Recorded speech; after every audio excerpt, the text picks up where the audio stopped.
We are in the season of Advent celebrating the year of St. Francis de Sales.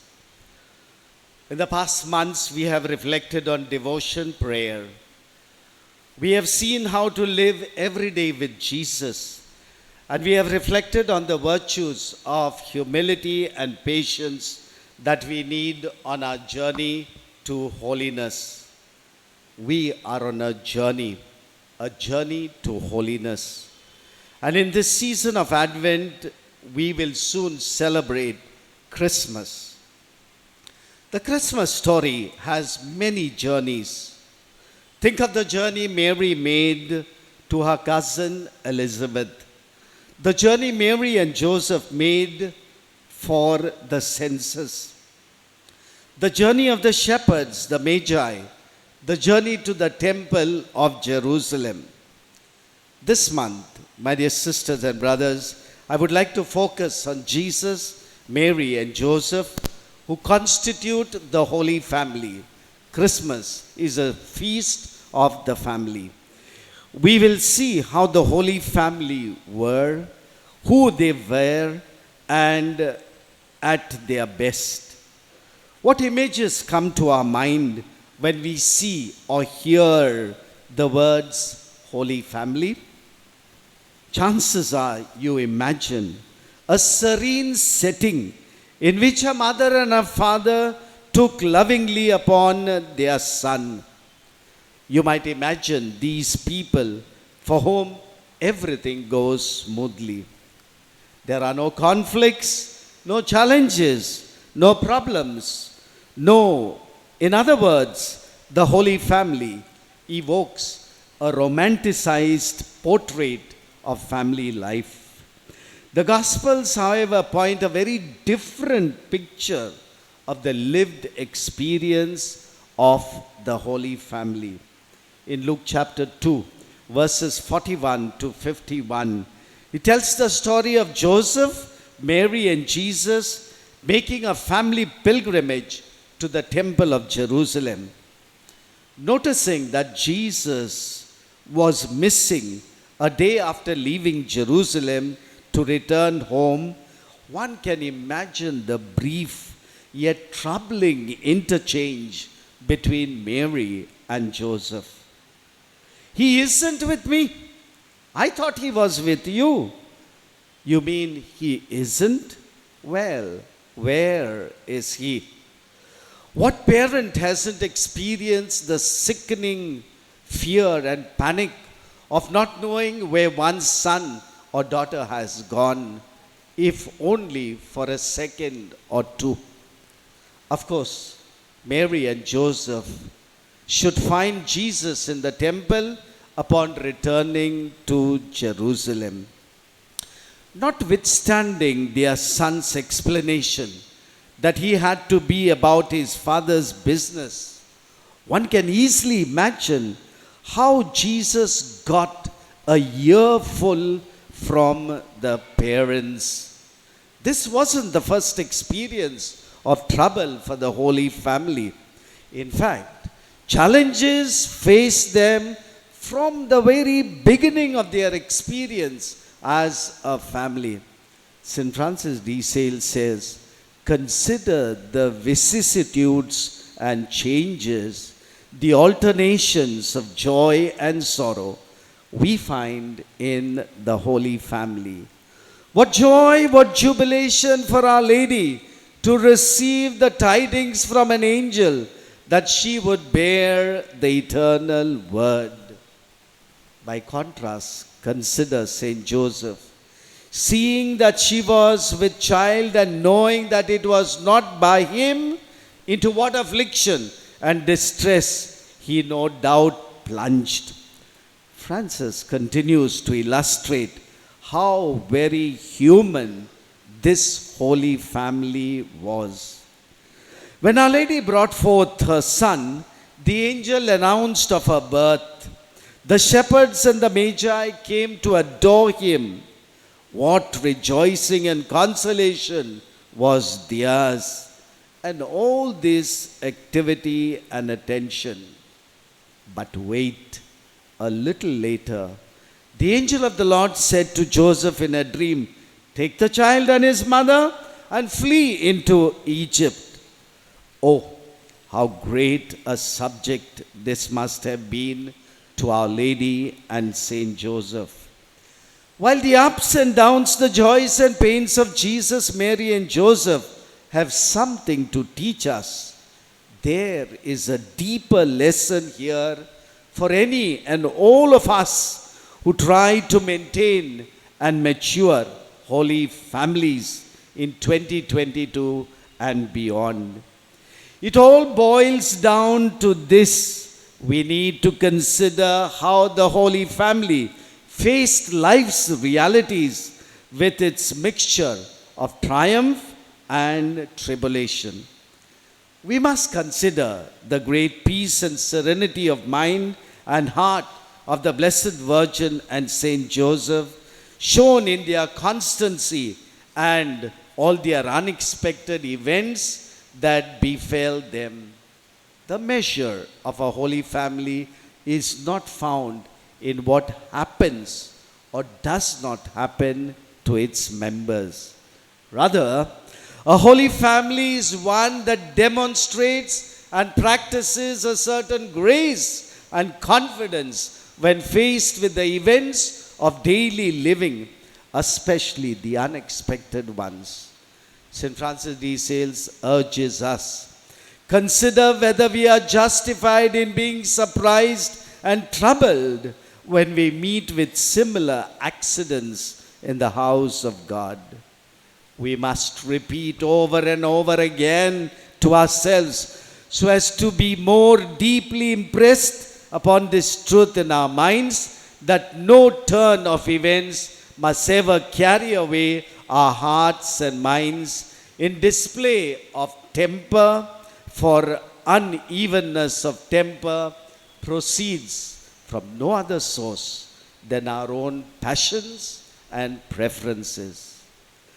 We most imitate the most holy family in our relationship when we impress upon our minds and hearts that the world does not revolve around us, that things do not always go our way, that our plans are frequently not the last word. We cannot always control what happens to us. We can, however, make choices how to respond to the unexpected in our lives in ways that promote faith, tranquility, fidelity, and peace. Salesian spirituality is optimistic. It affirms the innate God-given dignity of each person. It offers the possibility of living happy, healthy, and holy life. Salesian spirituality is relational. Growing in holiness does not occur in a vacuum. Rather, striving for Christian perfection takes place within the context of our relationship with God, ourselves, and with one another, particularly our family with whom we have the most contact. Salesian spirituality is practical, down to earth. Today, I would like to share with you 10 characteristics or virtues that can help us to grow in holiness, that is, to grow in the right relationship with God, with ourselves, and with one another. Thus, we can be who we are and be that at its best.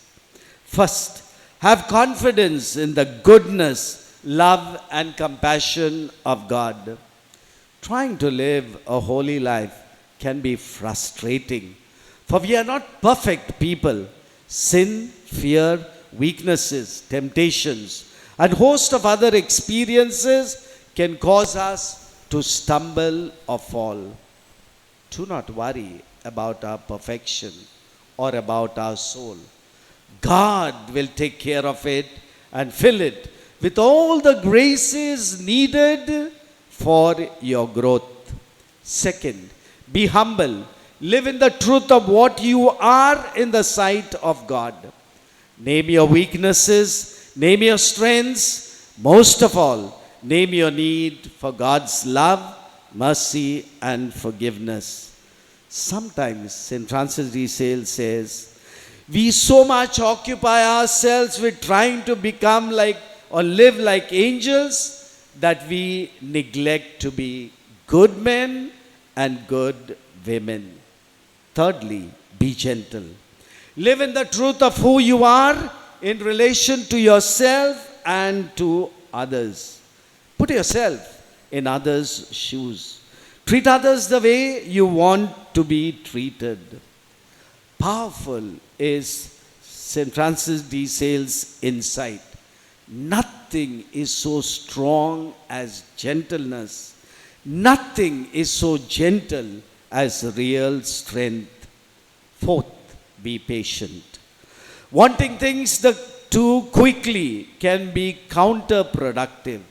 Be patient with yourselves and with others. Take things as they come. Anything borne quietly and patiently is a continual, very powerful prayer before God. Fifth, live in the present. Don't dwell in the past. Don't obsess about future.